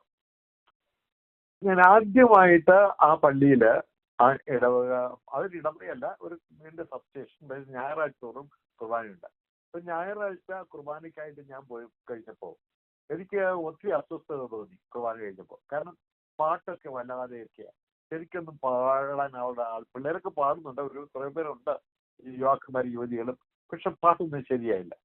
അത് കഴിഞ്ഞ് ഞാൻ ചോദിച്ചത് നിങ്ങൾ ഇത്ര പേരുണ്ടായിട്ട് നിങ്ങൾക്ക് ഇങ്ങനെയാണോ പാടുന്നതെന്നൊക്കെ ചോദിച്ചു. അപ്പൊ അവര് പറഞ്ഞ അച്ഛൻ ഇവിടെ നല്ലൊരു കൊയറുള്ളതാ, പക്ഷെ കൊയർ ലീഡ് ചെയ്തുകൊണ്ടിരുന്ന പെൺകുട്ടി ഇപ്പൊ പെന്തക്കോസിലേക്ക് പോയി. അതുകൊണ്ട് ഇവിടെ ഇപ്പൊ അതിന്റെ ഒരു പ്രശ്നത്തിൽ കിടക്കുകയായിപ്പോ. ഞാൻ ചോദിച്ചു അവളിപ്പോ എവിടെ? അപ്പൊ പെന്തക്കോസിൽ പോയി. എന്നാലും അവളുടെ വീട് എവിടെ എന്നൊക്കെ ചോദിച്ചപ്പോൾ ഇവിടെ അടുത്ത് തന്നെ അവളുടെ കസിൻ ഒരാൾ ഈ കൊയറിലുണ്ട്, അവളുടെ കസിൻസ് വേറെ 2-3 പേരുണ്ട്, അവരൊക്കെ ഉണ്ട്. അപ്പൊ അവര് പറഞ്ഞു അച്ഛൻ വരികയാണെങ്കിൽ നമുക്ക് അവളെ പോയി വിളിക്കാം, ചിലപ്പോ അവൾ തിരിച്ചു വന്നു വരുമെന്നാണ്. ഞങ്ങൾ അവിടെ പോയപ്പോൾ അവളുടെ ഹൃദയത്തിന്റെ ഒരു വാൾവിന് തകരാറായി സുഖമില്ലാതെ അവൾ വീട്ടിൽ കിടക്കുക. ഞാൻ പോയി അവളെ വിളിച്ചു, സ്നേഹത്തോടെ വിളിച്ചു, മടങ്ങി വരാൻ പറഞ്ഞു എന്നൊക്കെ. പക്ഷെ അവള് ദൈവവചനം പറയുകയും ദൈവം അവളെ സൗഖ്യമാക്കും, പിന്നെ അവളിങ്ങനെ സുവിശേഷം പറയും, ഇങ്ങോട്ട് സുവിശേഷം പറയാന്ന് പറയും. ഞാൻ അന്ന് പിന്നെ ഒത്തിരി അവളെ അതിൽ നിന്ന് പിന്തിരിപ്പിക്കാൻ ശ്രമിച്ചു. കാരണം എനിക്ക് പെന്തക്കോസ്തുകാരെ കുറിച്ച് കാര്യമായിട്ടൊന്നും അറിയില്ലായിരുന്നു അതുവരെ. പക്ഷെ ആ കാലഘട്ടങ്ങളിൽ ഒരു വലിയ സംഭവം നടന്നു. അതായത് സൂസൻ മേബിൾ തോമസ് എന്ന് പറയുന്ന ഒരു പെൺകുട്ടി, ഒരു TPM ഒരു വിശ്വാസിയാണെന്നാ പിന്നീട് ഞാനത്. ആ പെൺകുട്ടി നല്ലൊരു കായിക താരമായിരുന്നു. അവൾക്ക് മഞ്ഞപ്പിത്തം വന്നിട്ട് മരുന്നെടുക്കാതെ ചികിത്സിക്കാതെ അവൾ മരിച്ചു. ഈ മരിച്ചു കഴിഞ്ഞപ്പോൾ അത് വലിയ വാർത്തയായി, അത് വലിയ കോലാഹലമായി. കാരണം കേരളത്തിൽ നിന്നല്ല, ഇന്ത്യക്ക് തന്നെ നല്ലൊരു കായിക താരത്തെയാണ് നഷ്ടപ്പെട്ടത്. അത് പെന്തക്കോസ്തുകാരുടെ അന്ധവിശ്വാസം മൂലം അവർ മരുന്നെടുക്കാതെ അവളെ കൊന്നു. ആ മരുന്നെടുക്കാതെ അവളെ ചികിത്സിക്കാതെ അവൾക്ക് മരിക്കേണ്ടി വന്നു. അതുകൊണ്ട് പെന്തക്കോസ്തുകാരുടെ അന്ധവിശ്വാസം ഇത് മാധ്യമങ്ങളിലൊക്കെ അങ്ങ് വലിയ ചർച്ചയായിരുന്നു. ആ വലിയ ചർച്ചയെന്ന് പറഞ്ഞാൽ ഇങ്ങനെ ആ ന്യൂസുകൾ ഇങ്ങനെ ഒത്തിരി വന്നുകൊണ്ടിരുന്നു. ആ കാലഘട്ടം അത് കഴിഞ്ഞ് അധികം നാളായില്ല. അപ്പോഴാണ് ഈ ഞങ്ങളുടെ പള്ളിയിലുണ്ടായിരുന്ന ഒരു പെൺകുട്ടി, ഡെയ്സി എന്നാണ് അവളുടെ പേര്. അവള് ഇതുവരെ ഇപ്പൊ ഹൃദയത്തിന്റെ വാൾവിന് തകരാറായി അവളെ പിന്നെ വീട്ടിൽ കിടക്കുക, ചികിത്സിക്കാനൊന്നും പോകുന്നില്ല, മരുന്നെടുക്കുന്നില്ല. അവളുടെ മാതാപിതാക്കളോട് അവളോട് ഞാൻ ചോദിച്ചപ്പോൾ അവൾ പറഞ്ഞു ഞങ്ങളൊന്നും പറഞ്ഞുള്ള അനുസരിക്കില്ല, ഇവിടെ കുറെ ഉപദേശിമാര് വരാറുണ്ട്, അവർ പറയുന്നത് മാത്രമാണ് അവളിപ്പോ കേൾക്കാറുള്ളത് എന്നൊക്കെ പറഞ്ഞു. എന്തായാലും ചുരുക്കി പറയട്ടെ, ഞാൻ അവളെ നിർബന്ധിച്ച് ആശുപത്രി കൊണ്ടുപോകാൻ ശ്രമിച്ച് നടക്കാതെ വന്നപ്പോൾ ഞാൻ മലയാള മനോരമ ഓഫീസിലേക്ക് എന്നിട്ട് അവരോട് പറഞ്ഞു ഇങ്ങനെ ഒരു കേസ് ഇപ്പൊ ഇവിടെ ഉണ്ട്, അതുകൊണ്ട് അവളെ നിങ്ങൾ എങ്ങനെയെങ്കിലും മരുന്ന് ചികിത്സിപ്പിക്കാനായിട്ട് നിങ്ങൾ ഒരു ശ്രമം നടത്തണം, ഏതെങ്കിലും വിധത്തിൽ അതിനൊരു ഫോഴ്സ് ചെയ്ത് അവളെ ചികിത്സിക്കാൻ വേണ്ടി വരുള്ളൂ. അപ്പൊ പത്രക്കാർക്കാണെങ്കിൽ ആരെങ്കിലും മരിച്ചാൽ അവർ ന്യൂസാ, മരിക്കാതിരിക്കുന്നിടത്തോളം അവർക്ക് ന്യൂസല്ല. അതുകൊണ്ട് പിന്നെ അവരതിന് തയ്യാറായില്ല. അതുകൊണ്ട് ഞാൻ പിന്മാറിയില്ല. ഞാൻ തിരുനക്കരയുള്ള പോലീസ് സ്റ്റേഷനിലേക്ക് പോയി. അവിടെ ഉള്ള പോലീസ് ഉദ്യോഗസ്ഥന്മാരോട് ഞാൻ ചെന്ന് പറഞ്ഞു, ഇന്ത്യൻ ശിക്ഷാ നിയമം അനുസരിച്ച് ഒരാൾ ആത്മഹത്യക്ക് തുനിയുന്നത് കുറ്റകരമാണ്. ഇവിടെ ഇതാ ഒരു പെൺകുട്ടി മരണകരമായ ഒരു രോഗാവസ്ഥയിലായിട്ടും അവൾ ചികിത്സിക്കാൻ സമ്മതിക്കുന്നില്ല. ഇത് ആത്മഹത്യക്ക് തുല്യമാണ്. അതുകൊണ്ട് നിങ്ങൾ അവളെ അറസ്റ്റ് ചെയ്ത് ആശുപത്രിയിലാക്കി തന്നാൽ മതി, ചികിത്സിപ്പിക്കുന്ന കാര്യം ഞങ്ങളേറ്റു. കാരണം വളരെ പാവപ്പെട്ട ഒരു കുടുംബത്തിലെ കുട്ടിയാണ്. ചികിത്സിപ്പിക്കാൻ ആശ്രമത്തിൽ നിന്ന് ഞങ്ങൾക്ക് പണം മുടക്കാൻ പ്രയാസമില്ലായിരുന്നു. അങ്ങനെ അവളെ എങ്ങനെയെങ്കിലും രക്ഷിച്ചെടുക്കണം, അതുപോലെ ബന്ധുക്കോസിൽ നിന്ന് തിരിച്ചവൾ കത്തോലിക്ക സഭയിലേക്ക് മടക്കി കൊണ്ടുവരണം, ഇതായിരുന്നു ആഗ്രഹം. അപ്പൊ പെട്ടെന്ന് പൗലോസ് അപ്പോസ്തലൻ ആദ്യം ക്രിസ്ത്യാനികളെ പീഡിപ്പിച്ച കാര്യം ഓർമ്മയിലേക്ക് വരിക. കാരണം ആദ്യത്തെ ക്രൈസ്തവരെ പീഡിപ്പിക്കാൻ ഓടി നടന്ന തീഷ്ണത, പൗലോസിനുണ്ടായിരുന്ന തീഷ്ണത, അതുപോലെ ഇനി ഞാൻ കത്തോലിക്ക സഭയിലേക്ക് മടക്കിക്കൊണ്ടുവരാൻ, പെന്തക്കോസ്തിലേക്ക് പോയി പെൺകുട്ടിയെ തിരിച്ച് മടക്കിക്കൊണ്ടുവരാനുള്ള എന്റെ തീഷ്ണത കൊണ്ടാണ് മലയാള മനോരമയുടെ സഹായം ആവശ്യപ്പെട്ടിരുന്നതും അതുപോലെ പോലീസ് സ്റ്റേഷനിലേക്ക് കടന്നുപോയത്. പോലീസുകാരെന്നോട് പറഞ്ഞു, അച്ഛോ ആവശ്യമില്ലാത്ത ഏടാകൂടങ്ങളിലേക്കൊന്നും ഞങ്ങൾ വലിച്ചിഴക്കല്ലേ, ഇത് മതപരമായ വിഷയമാണ്, ഞങ്ങൾ അതിൽ കൈകടത്തുകയില്ല എന്ന്. എന്നാൽ ഇപ്പൊ മതപരമായ വിഷയങ്ങളിൽ ഒത്തിരി കൈകടത്തുകയും നമ്മൾ ഈ ദിവസങ്ങളിലൊക്കെ സമരങ്ങളും അതും ഇതും ഒക്കെ നമ്മൾ കാണുകയല്ലേ. ആക്കവക്കാരും മാർത്തവക്കാരും ഒക്കെ ആയിട്ട് ഇങ്ങനെയുള്ള കേസും കോടതിയും പോലീസ്, എന്തായാലും അതല്ല. പക്ഷെ അന്നത്തെ കാലഘട്ടത്തില് അത് ഞാനൊരു വലിയ ഒരു തീവ്രവാദി പോലെ അവളെ തിരിച്ച് പെന്തക്കോസ്തിൽ നിന്ന് തിരിച്ച് കത്തോലിക്ക സഭയിലേക്ക് കൊണ്ടുവരാൻ വരെ ശ്രമമൊക്കെ നടത്തി. അത്രയൊക്കെ എനിക്ക് പെന്തക്കോസ്തുകാരുമായിട്ടുള്ള കാര്യങ്ങളൊക്കെ അറിയാവും. പിന്നെ ഞാൻ എന്റെ പഠനം അത് കഴിഞ്ഞിട്ട് ഞാൻ കൗൺസിലിംഗ് പഠിച്ചു വന്നു. കൊട്ടിയത്ത് ഉള്ള ഒരു മോണസ്ട്രിയിലേക്ക്, കൊട്ടിയത്ത് ഉള്ള ഞങ്ങളുടെ ആശ്രമത്തിലേക്ക് അവിടുന്ന് എന്നെ അങ്ങോട്ട് അയച്ചു. കാരണം ചുറ്റും അവിടെ പല കോൺവെന്റുകളുണ്ട്. കോൺവെന്റുകളിൽ കന്യാസ്ത്രീകളാകാൻ പഠിക്കാൻ വരുന്ന കന്യാസ്ത്രീകളാകാനുള്ള ട്രെയിനിങ് നടത്തുന്ന കോൺവെന്റുകൾ 3-4 ചുറ്റുമുണ്ട് അവിടെ. അപ്പൊ അവിടെയുള്ള കുട്ടികൾക്ക് ക്ലാസ്, കന്യാസ്ത്രീകളാകാൻ വന്നിരിക്കുന്ന പെൺകുട്ടികൾക്ക് ക്ലാസ് എടുക്കുന്നതിനൊക്കെ വേണ്ടി അവരെ ഉള്ള സിസ്റ്റേഴ്സിനൊക്കെ അവർക്ക് ക്ലാസ് കൊടുക്കുന്നതിനും മറ്റും ഒക്കെ ആയിട്ട് എന്നെ അങ്ങോട്ട് അയച്ചു. അങ്ങനെ ഞാൻ അവിടെ കൊട്ടിയത്ത് തന്നെ ഉള്ള, ഞങ്ങൾക്ക് അവിടെയും 2 സബ്സ്റ്റേഷൻ ഉണ്ട്, പല സബ്സ്റ്റേഷൻ ഉണ്ട്. അതിൽ 2 സബ്സ്റ്റേഷന്റെ ചാർജ് എനിക്കായിരുന്നു. അത് പെരുമ്പുഴയെന്നും കുരിപ്പള്ളി പെരുമ്പുഴയെന്നും ഇവിടെ കൊല്ലത്ത് കുണ്ടറയ്ക്കടുത്ത്, കുട്ടിയത്തിന് കുണ്ടറയ്ക്കിടയ്ക്ക്. അപ്പോൾ ആ സ്ഥലങ്ങളിൽ ഇതിന്റെ 2ന്റെയും ചുമതല ഉണ്ടായിരുന്നു. അങ്ങനെ അവിടെ ഞാൻ ഇങ്ങനെ ശുശ്രൂഷിച്ചുകൊണ്ടിരുന്നു. അങ്ങനെ ഇരുന്നപ്പോഴാണ് തമിഴ്നാട്ടില് ഞങ്ങൾക്കൊരു പ്രവർത്തനം തുടങ്ങി. അവിടെ ആൾ വേണമെന്ന് പറഞ്ഞിട്ട് എനിക്ക് തമിഴ് കുറെ കാര്യം, ഞാൻ ബോർഡറിലായതുകൊണ്ട് എനിക്ക് തമിഴ് കുറേയൊക്കെ അറിയാമുള്ളത് കൊണ്ട് എന്നെ അങ്ങോട്ട് അയച്ചു. ഞാൻ അവിടെ 1 വർഷത്തോളം ഞാൻ അവിടെ കുംഭകോണത്തിനടുത്ത് അവിടെ പോയി അവിടത്തെ ശുശ്രൂഷയിലായിരുന്നു. അങ്ങനെ ഇരുന്നപ്പോൾ വീണ്ടും ഞങ്ങളുടെ പ്രൊവിൻഷ്യൽ സെക്കൻഡറാബാദിൽ ഉള്ള ഒരു അമൃതവാണി എന്ന് പറയുന്ന ആന്ധ്രാപ്രദേശിലെ റീജിയണൽ കമ്മ്യൂണിക്കേഷൻ സെന്ററിൽ മാസ് മീഡിയ കമ്മ്യൂണിക്കേഷനിൽ ട്രെയിനിങ്ങിനായിട്ട് തന്നെ അയച്ചു. 1 വർഷത്തെ ഇന്റൻസീവ് ട്രെയിനിങ് പ്രോഗ്രാം ഉണ്ടായിരുന്നു. സിനിമ, റേഡിയോ, ടെലിവിഷൻ, നാടൻ കലകൾ ഇങ്ങനെയൊക്കെയുള്ള കാര്യങ്ങളൊക്കെ പഠിച്ചു വരുന്നതിനായിട്ട്, അതുപോലെ ജേർണലിസത്തിന്റെ ഇതൊക്കെ ഇതിനായിട്ട് അയച്ചു. അതിന് അത് ഒക്കെ പഠിച്ചു വന്നു. കടന്നു വന്നാൽ എറണാകുളത്തായിരുന്നു. പിന്നെ ഞാൻ എറണാകുളത്തുള്ള കാർമൽ തിയേറ്റേഴ്സ് എന്ന് പറയുന്ന ഒരു പ്രൊഫഷണൽ ബൈബിൾ ഡ്രാമകൾ അതിലുള്ള ഒരു അതിന്റെ ഡയറക്ടറായിട്ട് എന്നെ നിയമിച്ചു. അതുപോലെ തന്നെ വൊക്കേഷൻ പ്രൊമോട്ടർ, സന്യാസ സമൂഹത്തിലേക്ക് കുട്ടികളെ ഇങ്ങനെ പ്രൊമോട്ട് ചെയ്യാനായിട്ട് സ്കൂളുകളിലും കോളേജുകളിലൊക്കെ പോയി ക്യാമ്പുകൾ നടത്തി അവരെ കുറിച്ച് ഇങ്ങനെയുള്ള സന്യാസ ജീവിതത്തെ കുറിച്ചൊക്കെ ഉള്ള കാര്യങ്ങൾ എക്സ്പ്ലെയിൻ ചെയ്ത് അവരെ അതിലേക്ക് ക്ഷണിക്കാനുള്ള ആ ഒരു ദൗത്യം കൂടെ നൽകി. അങ്ങനെ ഞാൻ അവിടെയും അതുപോലെ അവിടെ അങ്ങനെ 3 വർഷം അവിടെ ഉണ്ടായിരുന്നു. അതിനിടയ്ക്ക് അവിടെ കോട്ടഗിരി അല്ലെങ്കിൽ ഇങ്ങനെയൊക്കെ തമിഴ്നാട്ടിൽ നീലഗിരിയില് അവിടെയുള്ള ആശ്രമത്തിലും ഒക്കെ ആയിട്ട് വിളിച്ചു. അത് കഴിഞ്ഞപ്പോ വീണ്ടും എന്നെ പഠിക്കാനായിട്ട് എന്റെ ആശ്രമ ശ്രേഷ്ഠന്മാരയച്ചു. ഇതെല്ലാം ഓരോ നിമിത്തങ്ങളിലും അതിന് ദൈവത്തിന് അതിന്റെ പദ്ധതികളുണ്ടായിരുന്നു. അതുകൊണ്ട് അങ്ങനെ അയച്ചു. അങ്ങനെ ഞാൻ കേരള യൂണിവേഴ്സിറ്റിയിൽ നിന്ന് കാര്യവട്ടത്ത് യൂണിവേഴ്സിറ്റി ക്യാമ്പസിൽ നിന്ന് ജേർണലിസത്തിലും കമ്മ്യൂണിക്കേഷനിലും മാസ്റ്റേഴ്സ് ഡിഗ്രി എടുത്തു. അത് കഴിഞ്ഞിട്ട് അങ്ങനെ അവിടെ ആയിരിക്കുമ്പോഴാണ് ഡൽഹിയിൽ നിന്ന് star news agency, south Asian religious news agency എന്ന് പറയുന്ന ഒരു ഇന്റർനാഷണൽ ന്യൂസ് ഏജൻസി. അത് റിലീജിയസ് ന്യൂസുകൾ, മതപരമായ വാർത്തകൾ ലോകത്തിന്റെ നാനാഭാഗങ്ങളിലേക്കും അയക്കാനായിട്ട് സൗത്ത് ഏഷ്യയിലെ ന്യൂസുകൾ എല്ലാം കളക്ട് ചെയ്ത് അയക്കുന്ന ഒരു ന്യൂസ് ഏജൻസി എന്റെ സഹായം ആവശ്യപ്പെട്ടു. ഞാൻ ഇങ്ങനെ ജേർണലിസ്റ്റിൽ അവർക്കൊരു തിയോളജി പഠിച്ച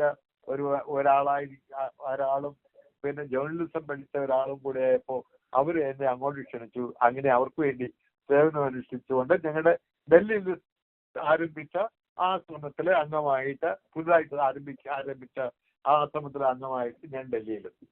അങ്ങനെ പിന്നെ അവിടെ ഒരു 2 വർഷത്തോളം അവിടെ ശുശ്രൂഷിച്ചുകൊണ്ടിരിക്കുന്നപ്പോൾ ഇന്ത്യയിലെ എല്ലാ കത്തോലിക്ക മെത്രാന്മാരുടെയും സെൻട്രൽ സെക്രട്ടേറിയറ്റ് ആയ CBCI centre, Catholic bishop conference of ഇന്ത്യയുടെ ഹെഡ്ക്വാർട്ടേഴ്സ്, അത് ഡൽഹിയിൽ നമ്മുടെ പാർലമെന്റ് മന്ദിരത്തിന്റെ ഒക്കെ അടുത്ത് തന്നെയാണ്, ഗോൾഡഖാനയുടെ അവിടെ. പിന്നെ അവിടെ അതിന്റെ ആ ഹെഡ്ക്വാർട്ടേഴ്സിന്റെ മിനിസ്റ്റർ അല്ലെ അഡ്മിനിസ്റ്റർ ആയിട്ട് എന്നെ അവിടെ പിന്നെ നിയോഗിച്ചു. അങ്ങനെ വീണ്ടും 2 വർഷത്തോളം ഞാൻ അവിടെ ശുശ്രൂഷിച്ച് കഴിഞ്ഞപ്പോൾ ഇന്ത്യൻ കാത്തലിക് പ്രസ് അസോസിയേഷന്റെ നാഷണൽ സെക്രട്ടറി ആയിട്ട് തിരഞ്ഞെടുക്കപ്പെട്ടു. അതുവരെ എന്നെ അവരുടേതാണ് ഈ സാർ ന്യൂസ്. അപ്പൊ സാർ ന്യൂസിന്റെ ഡയറക്ടറായിട്ടും എന്നെ നിയോഗിച്ചു. അതോടൊപ്പം തന്നെ എഡിറ്റേഴ്സ് എന്ന് പറഞ്ഞ് മറ്റൊരു ഓർഗനൈസേഷനുണ്ട്. ഈ കത്തോലിക്ക സ്ഥാപനങ്ങള്, സ്കൂളുകള്, രൂപതകള്, പള്ളികള്, കോൺവെന്റുകള്, കോളേജുകള്, അവിടെയൊക്കെ അവര് വാർത്തകള് പ്രസിദ്ധീകരിക്കാൻ, അവര് മാഗസീൻസും മറ്റുമൊക്കെ പ്രസിദ്ധീകരിക്കാറുണ്ടല്ലോ. അപ്പൊ അതിനുവേണ്ടി ട്രെയിനിങ് ലഭിച്ചിട്ടുള്ളവരല്ല അതിന്റെ എഡിറ്റേഴ്സ് ആകാറുള്ളത്. ഒരുവിധം നന്നായിട്ട് എഴുതുന്നവരെയൊക്കെ വിട്ട് അതിന്റെ എഡിറ്റർ ആക്കും, കോളേജിലായാലും സ്കൂളിലായാലും ഇങ്ങനെയൊക്കെ. പക്ഷെ അവർക്ക് പ്രൊഫഷണൽ ട്രെയിനിങ് കൊടുക്കുന്നതിന് വേണ്ടിയുള്ള ഒരു പ്രോഗ്രാമാണ്, ഒരു സ്ഥാപനമാണ് എഡിറ്റ് എന്ന് പറയുന്നത്. ആ സ്ഥാപനത്തിന്റെയും ഡയറക്ടറായിട്ട് പിന്നെ അങ്ങനെ വിവിധ നിലകളില് ആ കത്തോലിക്ക സഭയില് ആയിരിക്കുമ്പോൾ അതുമായിട്ട് ബന്ധപ്പെട്ട് പിന്നെ എനിക്ക് ലോകത്തിന്റെ നാനാ ഭാഗങ്ങളിലും നിരന്തരം യാത്ര ചെയ്യേണ്ട സാഹചര്യങ്ങളുണ്ടായി. ഇന്റർനാഷണൽ കാത്തലിക് പ്രസ് അസോസിയേഷന്റെ കൗൺസിൽ മെമ്പറായി, International Federation of Catholic News ഏജൻസീസിന്റെ പിന്നെ എക്സിക്യൂട്ടീവ് ബോർഡിൽ വന്നു. സൗത്ത് ഏഷ്യൻ കാത്തലിക് പ്രസ് അസോസിയേഷന്റെ ഡയറക്ടർ ബോർഡിൽ വന്നു. ഇങ്ങനെയൊക്കെ ആയിട്ട് നിരന്തരം വിദേശ രാജ്യങ്ങള്, അമേരിക്ക ഉൾപ്പെടെ, കാനഡ, അമേരിക്ക, ബ്രസീൽ, പിന്നെ യൂറോപ്യൻ രാജ്യങ്ങൾ ഒഴികെ ഇങ്ങനെ പറന്ന് സഞ്ചരിച്ച് പിന്നെ ജോലി ചെയ്യുന്ന ഒരു സാഹചര്യമായിരുന്നു. അങ്ങനെ ഇരിക്കുമ്പോഴാണ് 1993 ഡിസംബർ മാസത്തിൽ ദൈവത്തിന്റെ ആത്മാവ് എന്നോട് വചനവും എടുത്ത് തെരുവിലേക്ക് ഇറങ്ങാൻ ആവശ്യപ്പെടുന്നത്. അതെങ്ങനെയാ സംഭവിച്ചത്? ഇനിയുണ്ട് സമയം അല്ലേ? ഓക്കെ, കുറച്ച് സമയം കൊണ്ട് തീർക്കാം, അത്രയും. അപ്പൊ അതെങ്ങനെയാ സംഭവിച്ചതെന്ന് വെച്ചാല്, ഞാൻ എഡിറ്റേഴ്സ് എന്നുള്ള ഒരു പ്രസ്ഥാനത്തിന്റെ കാര്യം പറഞ്ഞല്ലോ, ട്രെയിനിങ് കൊടുക്കുന്ന അതിന്റെ ഡയറക്ടർ എന്നൊക്കെ ഇന്ത്യയിൽ തന്നെ പലയിടങ്ങളിലും ട്രെയിനിങ് പ്രോഗ്രാംസ് വയ്ക്കും. അച്ഛന്മാർക്കും കന്യാസ്ത്രീകൾക്കും ഇങ്ങനെ ഇതിന്റെയൊക്കെ സ്ഥാപനങ്ങളുടെയൊക്കെ പിന്നെ ടോപ്പിലിരിക്കുന്നവർക്ക് അവർക്ക് ട്രെയിനിങ് കൊടുത്തു കഴിഞ്ഞാൽ അവർക്ക് അവരുടെ കീഴിലുള്ളവർക്ക് ട്രെയിനിങ് കൊടുക്കാം, ഈ മാഗസിൻ സെൻഡ് ചെയ്യാനും മറ്റുമൊക്കെ ആയിട്ട്. അപ്പൊ അതിനുള്ള ട്രെയിനിങ് ആയിട്ട് ഇങ്ങനെ ഷോർട്ട് ട്രെയിൻ പ്രോഗ്രാംസ് നടത്തും. അപ്പൊ എറണാകുളത്ത് വെച്ച് അങ്ങനെ എറണാകുളത്ത് കച്ചേരിപ്പടിക്കലുള്ള ആശീർ ഭവൻ എന്നിൽ വെച്ച് ഒരു ട്രെയിനിങ് പ്രോഗ്രാം നടന്നുകൊണ്ടിരിക്കുമ്പോൾ എൻ്റെ ഒരു കസിനും കുടുംബവും, ഞങ്ങൾ തിരുവനന്തപുരം സ്വദേശികളാണെന്ന് പറഞ്ഞല്ലോ, അവര് കിഴക്കൂട്ടത്തെ അവരുടെ വീട്, അവര് എറണാകുളത്ത് താമസമുണ്ട്. ആ സമയത്ത് അവർ പെന്തക്കോസ്തിലേക്ക് പോയവരാ. അവരെ തിരിച്ച് കത്തോലിക്ക സഭയിലേക്ക് കൊണ്ടുവരാൻ എൻ്റെ അങ്കിള്, അതായത് എൻ്റെ ഫാദറിന്റെ, എൻ്റെ പിതാവിന്റെ ഏറ്റവും ഇളയ സഹോദരന്റെ മൂത്ത മകനും കുടുംബവുമാണ് പെന്തക്കോസ്തിലേക്ക് പോയത്. അപ്പൊ അവര് തിരിച്ചു കൊണ്ടുവരണമെന്ന് എന്റെ അങ്കിൾ എന്നോട് ആവശ്യപ്പെട്ടതനുസരിച്ച് ഞാൻ പലവട്ടം ഇവരുടെ വീട്ടിലൊക്കെ പോയിട്ടുണ്ട്. അന്ന് അവർ എറണാകുളത്തല്ല, അന്ന് അവർ ട്രിവാൻഡ്രത്തായിരുന്നു. ഞാൻ നാട്ടിൽ വല്ലപ്പോഴും ഒക്കെ പോകുമ്പോൾ എന്തെങ്കിലും ആവശ്യത്തിന് നാട്ടിൽ പോകുമ്പോൾ ട്രാൻഡ്രത്ത് പോകുമ്പോൾ ഇങ്ങനെ വീട്ടിലൊന്ന് കയറി സൗകര്യം ഇങ്ങനെ ഈ അങ്കിളിന്റെ വീട്ടിലൊക്കെ ഒന്ന് കയറി ഇങ്ങനെ പോകും. അങ്ങനെ പോകുന്ന സമയത്ത് ഇവരുടെ വീട്ടില് ഇങ്ങനെ ഒരു സംഭവം ഉണ്ടായെന്നും അവരുടെ മൂത്ത മകൻ പെന്തക്കോസ്തിലേക്ക് ആ കുടുംബമായിട്ട് പോയെന്നും അതുകൊണ്ട് അവർ തിരിച്ച് കത്തോലിക്ക സഭയിലേക്ക് മടക്കി കൊണ്ടുവരണമെന്നും അല്ലെങ്കിൽ നമുക്ക് കുടുംബത്തിൽ നാണക്കേടാണെന്നും ഒക്കെ അങ്കിള് പറഞ്ഞതനുസരിച്ച് ഞാൻ അവര് വീണ്ടും എനിക്ക് ചുമതല പണ്ടൊരിക്കല് ഒരു പെൺകുട്ടിയെ ഡെയ്സിയെ തിരിച്ചു കൊണ്ടുവരാൻ കത്തോലിക്ക സഭയിലേക്ക് കൊണ്ടുവരാൻ ശ്രമം നടത്തിയതാണ്. അവിടെ പരാജയപ്പെട്ടു. പിന്നീട് ഇപ്പൊ എന്റെ രണ്ടാമത്തെ അസൈൻമെന്റാ എനിക്ക് കിട്ടിയിരിക്കുന്നത് എന്റെ സ്വന്തം കസിനെയും കുടുംബത്തെയും മടക്കി കൊണ്ടുവരണമെന്നുള്ളത്. അപ്പൊ അതിനുവേണ്ടി ഞാൻ പലപ്പോഴും ഒക്കെ നാട്ടിൽ പോകുമ്പോൾ വീണ്ടും ഇവരെ ഉന്നം വെച്ച് പോകും. അപ്പോഴേക്ക് ഇവരോടൊക്കെ കാര്യങ്ങൾ പറയും. കത്തോലിക്ക സഭയാണ് യഥാർത്ഥത്തിലുള്ള സഭ, പെന്തക്കോസ്ത് നാളിൽ ആരംഭിച്ച സഭ അതാണ്, പിന്നെ പത്രോസാണ് ആദ്യത്തെ മാർപ്പാപ്പ, ഇതുവരെയുള്ള മാർപ്പാപ്പമാരുടെ എണ്ണമൊക്കെ പറഞ്ഞ് പിന്നെ ഞാൻ റോമിൽ പോയിട്ടുള്ള കാര്യങ്ങളും അവിടെ കൊളോസിയത്തിൽ പോയതും കാറ്റക്യൂംസിൽ പോയതും അവിടെ ഉള്ള ചരിത്രം ഉറങ്ങിക്കിടക്കുന്ന കാര്യങ്ങളൊക്കെ ഇങ്ങനെ പിന്നെ രക്തസാക്ഷികളുടെ അതൊക്കെ ഇങ്ങനെ പറഞ്ഞാലും അവര് ബൈബിളിൽ എന്തെങ്കിലും ഉണ്ടെന്നുള്ള ആലോചിക്കുന്നത്. ഇതൊക്കെ ബൈബിളിലുണ്ടോ? ഇത് ബൈബിളുണ്ട്, ബൈബിളുള്ളതാണോ? അവർക്ക് ബൈബിൾ പറഞ്ഞാൽ മതി, ബൈബിളിലെ കാര്യം പറഞ്ഞാൽ മതി. ഞാൻ അത് ഒരു വചനം പറയാനായിട്ട് ശ്രമിക്കുമ്പോൾ ഞാൻ ഒരിക്കലും അത് കേൾക്കാൻ തയ്യാറായിരുന്നില്ല. കാരണം ഇവരെ ആരാ വചനം എന്നോട് പറയാൻ? ഞങ്ങൾ അച്ഛന്മാരല്ലേ വചനം പഠിച്ചിട്ടുള്ളത്, ഞങ്ങളല്ലേ ഇവരെ പഠിപ്പിച്ചിട്ടുള്ളത്. അല്ല, ഈ ഇവരുടെ കല്യാണം നടത്തിയത് ഞാനാ. എന്നിട്ട് ഇവരിപ്പോ എന്നോട് വചനം പഠിപ്പിക്കാൻ വരികയോ അത് എനിക്കങ്ങ് അംഗീകരിക്കാനോ അത് കേൾക്കുവാനുള്ള മനസ്സ് വരുമായിരുന്നില്ല. എന്നാൽ ഈ പ്രാവശ്യം, അതായത് 1992 ഡിസംബറില്, നവംബർ മാസങ്ങളില് ആ പ്രോഗ്രാം ഞാൻ ഈ എറണാകുളത്തുള്ള പ്രോഗ്രാംസിനിടയ്ക്ക് ഇവരവിടെ താമസിച്ചുകൊണ്ടിരുന്നതുകൊണ്ട് വെണ്ണില എന്ന സ്ഥലത്ത് താമസിച്ചുകൊണ്ടിരുന്നപ്പോൾ അവരുടെ വീട്ടിൽ ഞാൻ പോകുമായിരുന്നു. വീട്ടിൽ പോയപ്പോ അവരെന്നോട് ഇപ്പൊ വചനത്തിൽ നിന്നൊന്നും സംസാരിക്കുമായിരുന്നില്ല.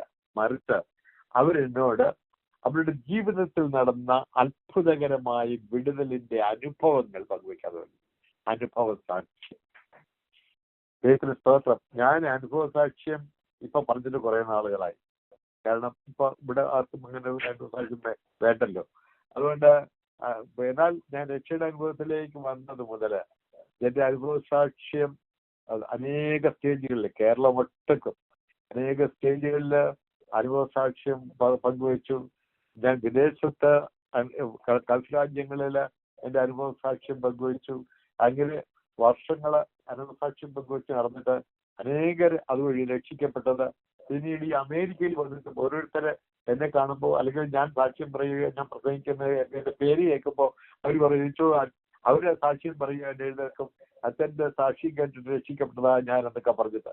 അങ്ങനെ എന്തുമാത്രം അനുഭവങ്ങൾ. ഇപ്പൊ അനുഭവ സാക്ഷ്യം എനിക്കത് എനിക്കിപ്പോഴും ഈ ഞാൻ പെന്തക്കോസ്ത് അനുഭവത്തിലേക്ക് വന്നിട്ട് ഒത്തിരി ഈ ആത്മീയ മൂല്യച്യുതികൾ ഇതിനകത്ത് കാണുമ്പോഴും ഹൃദയം നിറങ്ങുമ്പോൾ ഭാരപ്പെടുമ്പോ ആരുടെയെങ്കിലും അനുഭവ സാക്ഷ്യം ദൈവം എന്നെയൊക്കെ കേൾപ്പിച്ചു. കാരണം എന്നെ ഉറപ്പിച്ചത് എന്റെ രക്ഷയുടെ അനുഭവത്തിലേക്ക് കൊണ്ടുവന്ന അനുഭവ സാക്ഷ്യമാണ്. ഞാൻ ഈ വഴിയിലേക്ക് വരാൻ കാരണം അനുഭവ സാക്ഷ്യമാണ്. അതുകൊണ്ട് എന്റെ അനുഭവ സാക്ഷ്യം പലർക്കും അത് രക്ഷയുടെ അനുഭവത്തിലേക്ക് വരാൻ കാരണമായിട്ടുണ്ട്. അതുകൊണ്ട് അനുഭവ സാക്ഷ്യത്തിന്റെ വില എനിക്കറിയാം. ദൈവവചനത്തിലുണ്ടല്ലോ, വെളിപ്പാട് പുസ്തകത്തിൽ പറയുന്നത് പിന്നെ കുഞ്ഞാടിന്റെ രക്തത്താലും നമ്മുടെ ജീവിത സാക്ഷ്യത്താലും ഷാജിന് നമ്മൾ ജയിച്ചു എന്നാണ്. അപ്പൊ അങ്ങനെയാണെങ്കിൽ ഈ അനുഭവ സാക്ഷ്യത്തിന് വലിയ വിലയുണ്ട്, വലിയ വിലയുണ്ട്. ഓഫ്കോഴ്സ് വചനമാണ് പ്രധാനം, ഏറ്റവും പ്രധാനം വചനമാണ്. എന്നാൽ അനുഭവ സാക്ഷ്യത്തിൽ ആദ്യ ക്രൈസ്തവ സമൂഹവും അവര് അനുഭവ സാക്ഷ്യം പറഞ്ഞാണ് നടന്നത്. അവരനുഭവങ്ങളാ. ജെറുസലേമില് സംഭവിച്ച എന്താണെന്ന് പോകുന്നവരൊക്കെ അവർ പ്രസംഗിച്ച് നടന്നു, അവർ പറഞ്ഞു നടന്നു. അപ്പൊ അതിന്റെ കൂട്ടത്തിൽ വചനവും പറയും, യേശുവിനെ കുറിച്ച് പറയും, യേശുവിന്റെ മരണത്തെ കുറിച്ച് പറയും, പുനരുത്ഥാനത്തെ കുറിച്ച് പറയും, രണ്ടാമത് വരവിനെ കുറിച്ച് പറയും, എല്ലാം പറയും. അങ്ങനെയാണ് ആളുകൾ രക്ഷിക്കപ്പെട്ടുകൊണ്ടിരുന്നത്. അതുകൊണ്ട് ആദ്യ സഭയെ കുറിച്ച് അറിഞ്ഞപ്പെട്ടിരുന്നത് തന്നെ story telling church, story telling people. Story എന്ന് പറഞ്ഞാൽ കഥ ഉണ്ടാക്കി പറയുന്നതല്ല, അനുഭവ സാക്ഷ്യം പങ്കുവയ്ക്കുന്ന ഒരു സഭയായിരുന്നു. അവർ പോകുന്നിടത്തെല്ലാം ശിഷ്യന്മാർ അല്ലെങ്കിൽ വിശ്വാസികൾ അല്ലെങ്കിൽ ചിതറിപ്പോയവരൊക്കെ പോകുന്നിടത്തൊക്കെ അവര് തങ്ങളുടെ അനുഭവങ്ങൾ പങ്കുവെച്ചുകൊണ്ടാണ് പോയിക്കൊണ്ടിരുന്നത്. അതുകൊണ്ട് അനുഭവ സാക്ഷ്യത്തിന് വലിയ വിലയുണ്ട്. അതുകൊണ്ട് ദേവാസിൽ നിന്ന് എന്റെ അനുഭവ സാക്ഷ്യം പറയാമെന്ന് ചോദിച്ചപ്പോൾ അത് എനിക്കിന്ന് ഒത്തിരി ബന്ധപ്പാടുള്ള ഒരു ദിവസമായിരുന്നു. എങ്കിലും ഇതെന്റെ ഈ 24 മണിക്കൂറിന്റെ അകത്തുമുള്ള 3ാമത്തെ മെസ്സേജാ ഇന്ന്. ദൈവത്തിന് സ്തോത്രം. പക്ഷെ എന്നും ഇതുവരെ മെസ്സേജിനുള്ള അവസരങ്ങളില്ല. ഇപ്പോ വളരെ വിരളമാണ്. കാരണം ആളുകൾക്കിപ്പോ എന്താണ് ന്യൂ ജനറേഷൻ, ഫാഷനും അതുപോലെയുള്ള പ്രസംഗങ്ങളും അതുപോലെയുള്ള ഇളക്കപ്പെരുപ്പവും അതുപോലെയുള്ള കാര്യങ്ങൾക്കല്ലേ ആളുകൾക്ക് താല്പര്യം. അതുകൊണ്ട് ഇങ്ങനെയൊക്കെ ശാന്തമായിട്ടിരുന്ന സാക്ഷ്യം പറയുന്നതോ അല്ലെങ്കിൽ വചനം ഉദ്ധരിക്കുന്നതോ ഒന്നും അത്ര അതൊരു ഓൾഡ് ഫാഷനായിട്ട് കരുതി നമുക്കൊന്നും അധികം ആളുകളുടെ ഈ ലോകത്തിന്റെ ഭാഷയിൽ പറഞ്ഞാൽ നമ്മളിപ്പോ എന്താണ് ഈ നമ്മളിപ്പോ ഔട്ട് അല്ലെ, സ്റ്റേജിൽ നിന്നും ഫീൽഡിൽ നിന്ന് ഔട്ട്. പക്ഷെ ഒരിക്കലും ഫീൽഡിൽ നിന്ന് ആർക്കും നമ്മൾ ഔട്ടാക്കാൻ കഴിയില്ല. നമുക്ക് തെരുവാ പറഞ്ഞിട്ടുള്ളത്. കർത്താവ് എന്നെ വിളിച്ചത് ഞാൻ പറയാം, കർത്താവ് എന്നെ വിളിച്ചിരിക്കുന്നത് തെരുവിൽ നിൽക്കാനാ, തെരുവിൽ ശുശ്രൂഷിക്കാനാ. അതുകൊണ്ട് വചനമെടുത്ത് തെരുവിലേക്ക് ഇറങ്ങാനാ പറഞ്ഞത്. അതുകൊണ്ട് അവർക്ക് ഒട്ടും ഭയമില്ല. അതുകൊണ്ട് ധൈര്യത്തോടെ ആരുടെയും മുഖം നോക്കാതെ ധൈര്യമായിട്ട് വചനം വിളിച്ച് പറയാം. ദൈവത്തിന് സ്തോത്രം. അങ്ങനെ ഞാൻ എന്റെ ഈ കസിന്റെ വീട്ടിൽ വന്നപ്പോ അവരെന്നോട് അവരുടെ ജീവിതത്തിലെ അനുഭവം പങ്കുവെക്കാൻ തുടങ്ങി. അവർക്ക് ഉണ്ടായ ദർശനങ്ങൾ, ആ ദർശനം അതുപോലെ സംഭവിച്ചത്, അവർക്കുണ്ടായ അവർക്ക് കൊടുത്ത ദൈവിക ആലോചന, പ്രൊഫസി, അത് അതുപോലെയെല്ലാം സംഭവിച്ചത്. അതുപോലെ തന്നെ അവർക്ക് ഉണ്ടായ അത്ഭുത രോഗസൗഖ്യം. ഇതൊക്കെ പ്രത്യേകിച്ച് ഈ രോഗസൗഖ്യം എന്റെ വിഷയം. ഇത് എന്റെ കസിനല്ല ആദ്യം വിശ്വാസത്തിലേക്ക് ഇറങ്ങിയത്, കസിന്റെ ഭാര്യയെ. ആ സഹോദരി 9ാം ക്ലാസ്സിൽ പഠിക്കുമ്പോഴാണ് അവരുടെ നാട്ടിൽ ആദ്യമായിട്ടൊരു സുശേഷ കുടുംബം അവിടെ പ്രവർത്തനത്തിന് വന്നതും ഈ പെൺകുട്ടിയെ പരിചയപ്പെടുന്നതും. അങ്ങനെ ഇവർക്കൊരു ന്യൂ ടെസ്റ്റമെന്റ് ബുക്ക് കൊടുക്കുവാനിടയായാലും, അന്ന് ബൈബിളൊന്നും ഇല്ലല്ലോ കത്തോലിക്ക കുടുംബങ്ങളിലെ ആ കാലഘട്ടങ്ങളിലൊന്നും. അപ്പോ ആ ന്യൂ ടെസ്റ്റമെന്റ് പുസ്തകം കൊണ്ടുപോയി വായിച്ച് അവൾക്ക് സ്നാനപ്പെടാൻ ആഗ്രഹം ജനിച്ചതും, എന്നാൽ അവളെ സ്നാനപ്പെടുത്താൻ അന്ന് ആ ദേശത്ത് ആരും തന്നെ കത്തോലിക്കല്ലാതെ മറ്റാരും തന്നെ ഇല്ലാത്തത് കൊണ്ട് അവർ ഈ കൊച്ചിനെ സ്നാനപ്പെടുത്താൻ അവർ കൊച്ചെന്ന് പറഞ്ഞാൽ 9ാം ക്ലാസ് പഠിക്കുകയായിരുന്നു. എന്നാലും അവർ സ്നാനപ്പെടുത്താൻ അവര് വെയിറ്റ് ചെയ്യാൻ പറഞ്ഞു. അങ്ങനെ എന്തായാലും അവള് ദൈവത്തോട് പ്രാർത്ഥിച്ചു, കർത്താവേ എന്റെ ഈ വീട്ടിൽ കൊച്ച് ഒരിക്കലും ഇവിടെ സ്നാനപ്പെടാൻ സമ്മതിക്കില്ല. അതുകൊണ്ട് ഞാൻ വിവാഹം കഴിയുന്ന കാലത്ത് അപ്പൊ ഞാൻ സ്വതന്ത്രയായല്ലോ, അപ്പൊ എനിക്ക് വന്ന് സ്നാനപ്പെടാം എന്നൊക്കെ പറഞ്ഞ് തീരുമാനമൊക്കെ എടുത്ത കാര്യങ്ങൾ. വിവാഹം കഴിച്ചു വന്നത് എന്റെ കസിനെയാണ്. ഞങ്ങളുടെ കുടുംബത്തിലെ ഞങ്ങൾ പലരും വൈദികരായിട്ടുണ്ട്. കുടുംബത്തിൽ കന്യാസ്ത്രീകളുണ്ട്. ഭയങ്കര മതഭക്തരായ കുടുംബ ഒക്കെ അങ്ങനെയുള്ളത് കൊണ്ട് ഞങ്ങളുടെ കുടുംബത്തിൽ വന്നു ചേർന്നപ്പോൾ അവൾക്ക് അവിടെയും രക്ഷയില്ലാതെ അങ്ങനെ അവിടെ രഹസ്യമായിട്ട് ഒരു സഭയിൽ ഷോപ്പിങ്ങിന് പെയിന്റ് വാങ്ങാനും രോഗിച്ചന്തയിലും അങ്ങനെ സാധനങ്ങൾ വാങ്ങാൻ കടകളിലും ഒക്കെ പോകും നാട്ടിലാണ്. അങ്ങനെയൊക്കെ പോകുന്ന കൂട്ടത്തില് അവിടെ പെന്തക്കോസ്തുകാരെ നമ്മൾ അന്വേഷിച്ച് നടക്കുകയായിരുന്നു, ഏതെങ്കിലും പെന്തക്കോസ്തുകാരുണ്ടോ എന്ന്.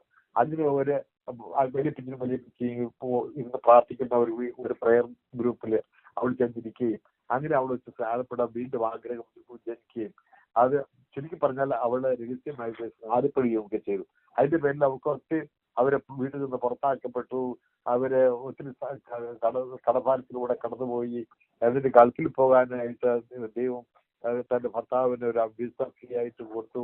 പക്ഷെ അങ്ങനെ ഗൾഫിൽ പോകാൻ ഇത് ഒരുങ്ങിക്കൊണ്ടിരിക്കുമ്പോൾ ദൈവാത്മാവി സഹോദരിയോട് പറഞ്ഞു, നിന്റെ ഭർത്താവ് ഇപ്പോൾ ഗൾഫിൽ പോവുകയാണെങ്കിൽ അവരൊരിക്കലും നീ ആഗ്രഹിക്കുന്ന അവന് വിശ്വാസം, അന്ന് എന്റെ കസിൻ വിശ്വാസത്തിൽ വന്നിട്ടില്ലായിരുന്നു. അപ്പൊ അവരൊരിക്കലും വിശ്വാസത്തിൽ വരികയില്ല എന്ന് ദൈവത്തിന്റെ ആത്മാവ് അറിയിച്ചു. അപ്പൊ ഈ സഹോദരി പ്രാർത്ഥിച്ചു, കർത്താവേ അങ്ങനെയാണെങ്കിൽ ആ വിസ അങ്ങ് ക്യാൻസലായി പോകട്ടെ, എന്റെ ഭർത്താവിന് എനിക്ക് വിശ്വാസം തരുത്താൻ താല്പര്യമുണ്ട്. എന്തായാലും ആ വിസയുമായിട്ട് ഗൾഫിൽ പോകാൻ സാധിച്ചില്ല. വിസ ക്യാൻസലായി പോയി. പക്ഷെ ദൈവം ആർക്കും കടക്കാരനല്ലല്ലോ. ദൈവം ആ സഹോദരിക്ക് ദൈവം ഉറപ്പ് കൊടുത്തു, വാക്ക് കൊടുത്തു, വാഗ്ദത്തം കൊടുത്തു. എറണാകുളത്ത് അവര് ജോലി കൊടുക്കുമെന്ന്, എറണാകുളം പട്ടണത്തിൽ അവർ കുടുംബമായിട്ട് താമസിപ്പിക്കുമെന്നും അവിടെ മാനിക്കുമെന്നും ഒക്കെയുള്ള ആലോചനകളുണ്ട്. അങ്ങനെയാണ് അവർ എറണാകുളത്ത് എത്തിയിരിക്കുന്നത്. പക്ഷെ ആ രോഗസൗഖ്യം അതാണ് പിന്നെ എന്നെ ഈ രക്ഷയുടെ അതിലേക്ക് വരാനായിട്ട് കാത്തിരമാക്കിയത്. അവരുടെ രോഗം, ഈ സഹോദരിക്ക് ഒരു രോഗം ഉണ്ടായിരുന്നു. ആ രോഗം അത്ഭുതകരമായി അവൾ മരണാവസ്ഥയിലേക്ക് എത്തി എന്നും അതിൽ നിന്ന് ഒന്നും പിന്നെ ചികിത്സിച്ചൊന്നും വിടുതൽ കിട്ടാതെ അവസാനം ഒരു പ്രയർ ഗ്രൂപ്പിലൂടെയാണ് അവള് അത്ഭുതകരമായ സൗഖ്യം പ്രാപിച്ചുവെന്ന് ഞങ്ങൾക്ക് അറിയാമായിരുന്നു. പക്ഷെ അതിന്റെ ഡീറ്റെയിൽസ് അവള് എന്നോട് ചോദിച്ചു. അച്ഛൻ കേട്ടിട്ടില്ലേ എന്റെ അസുഖത്തെ കുറിച്ചും സൗഖ്യമായതും ഒക്കെ എന്ന്, അതെങ്ങനെയാ സംഭവിച്ചതെന്ന് അറിയാമോ എന്ന് എന്നോട് ചോദിച്ചു. ഞാൻ പറഞ്ഞില്ല. അപ്പോഴവൾ അത് വിവരിക്കാൻ തുടങ്ങി. അവൾക്ക് സ്നാനപ്പെടാനും മറ്റും ഇങ്ങനെ തടസ്സം വന്നപ്പോ അവൾ ദൈവത്തോട് ചോദിച്ചു, കർത്താവേ എനിക്ക് നീ ഒരു രോഗം തരണം. ആ രോഗം ഒരു ഡോക്ടർ ചികിത്സിച്ചാലും ഭേദമാകരുത്. എന്നിട്ട് ദൈവമക്കൾ എനിക്ക് വേണ്ടി പ്രാർത്ഥിക്കുമ്പോൾ അത് ഭേദമാകണം. അത് കണ്ടിട്ടെങ്കിലും എന്റെ വീട്ടുകാരെന്ന് പറഞ്ഞാൽ ഭർത്താവിന്റെ വീട്ടുകാർ അവരെന്നെ സമ്മതിച്ച് സ്നാനപ്പെടാൻ സമ്മതിക്കണം. അതിനുവേണ്ടി അവൾ ചോദിച്ചു വാങ്ങി. ദൈവം അതുവരെ അവൾക്ക് തലവേദന കൊടുത്തു. ആദ്യം തലവേദന കൊണ്ട് പൊളഞ്ഞിട്ടും അവൾക്ക് അത് പിന്നെ സൗഖ്യം വരുന്നില്ല. എന്നിട്ട് ഒരു ദിവസം അവൾ ഇങ്ങനെ പ്രാർത്ഥിക്കുക, കർത്താവ് നീ ഇനിയിപ്പോ തലവേദനയിൽ നിന്ന് സൗഖ്യം കിട്ടിയാലും വീട്ടുകാർക്ക് അറിയില്ലല്ലോ ഞാൻ എന്തുമാത്രം സഹിക്കുന്നുവെന്ന്. കാരണം അത് ഇന്റേണൽ അല്ലേ, അവർക്ക് കാണത്തക്ക നിലയിലൊന്നും ഇല്ലല്ലോ.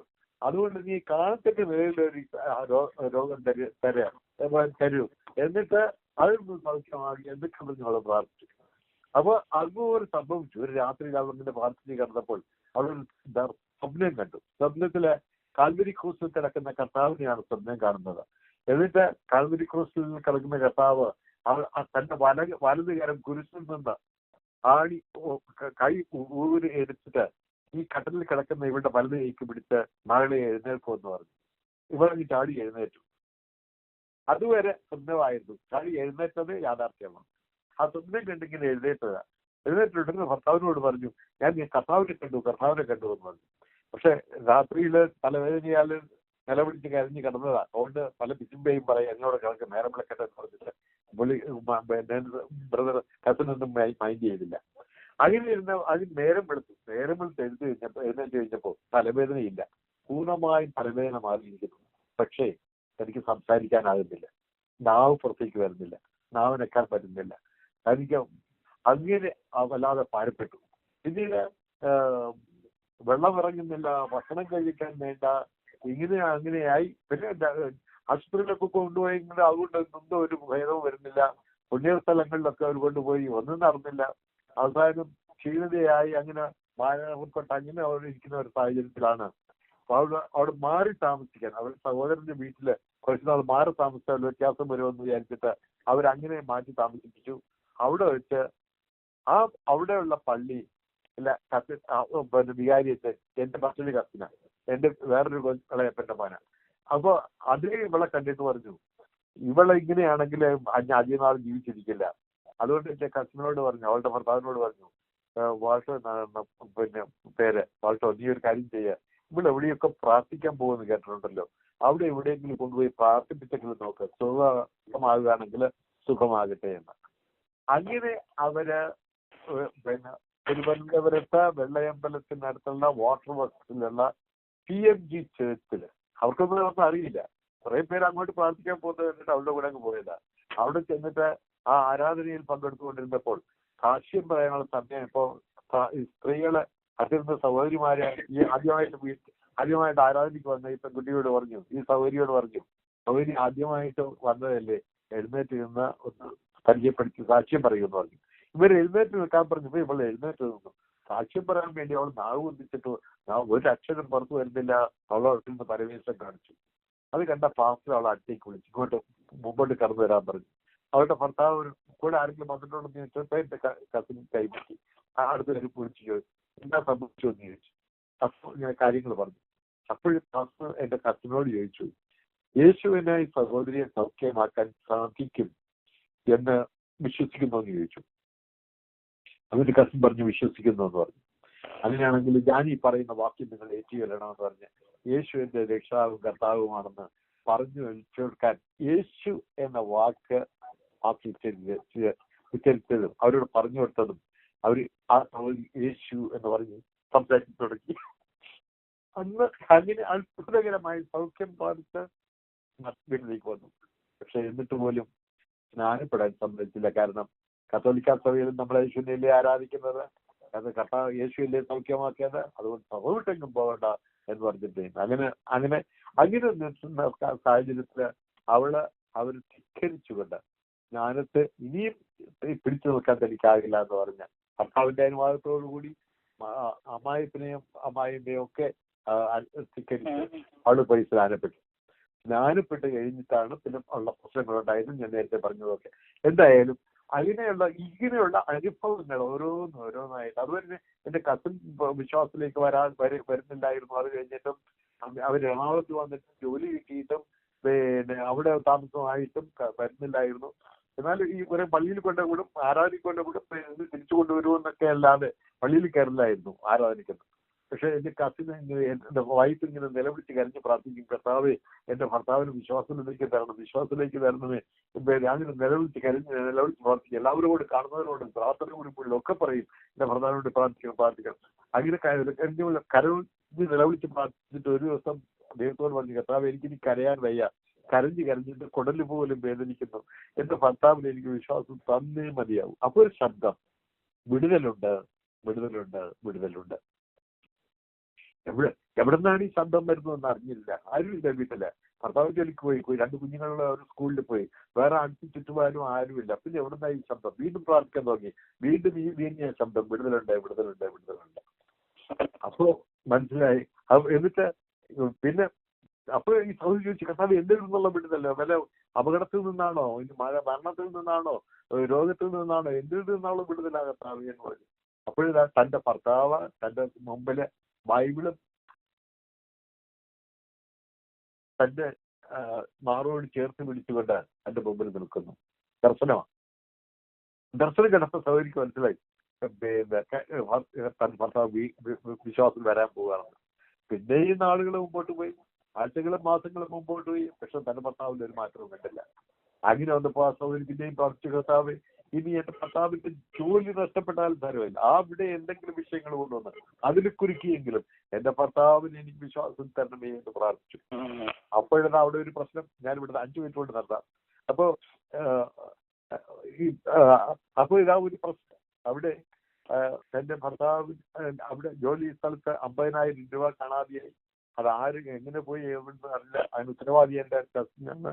അതിന് മറുപടി പറഞ്ഞേ പറ്റും, അല്ലെങ്കിൽ പണം കൊടുക്കണം. ഇങ്ങനെയുള്ള വല്ലാത്ത ഒരു അവസ്ഥയിലൂടെ കടന്നു പോകുമ്പോൾ എനിക്ക് ഭാര്യയോട് പറഞ്ഞു, നീ ഇങ്ങനെ പറയാറില്ലേ നിങ്ങളുടെ വിശ്വസിച്ച് ഇങ്ങനെ പ്രാർത്ഥിച്ച ആലോചന പറയുന്നവരുണ്ടെന്ന്. ഞാൻ ഇതുപോലെ ഒരു കുരുക്കിൽ ചെന്ന് പെട്ടിരിക്കുക, അതിന്റെ ആരാ പണം എടുത്തത്, എങ്ങനെയായി നഷ്ടപ്പെട്ടതെന്നൊക്കെ ഒന്ന് വെളിപ്പെടുത്തി കിട്ടുകയാണെങ്കിൽ ഞാൻ നിങ്ങളുടെ വിശ്വാസത്തിലേക്ക് വരാവുന്നത്. ശരിക്കും പറയട്ടെ, അതുപോലെ സംഭവിച്ചു. അങ്ങനെ എന്റെ കസിൻ വിശ്വാസത്തിലേക്ക് വന്നു.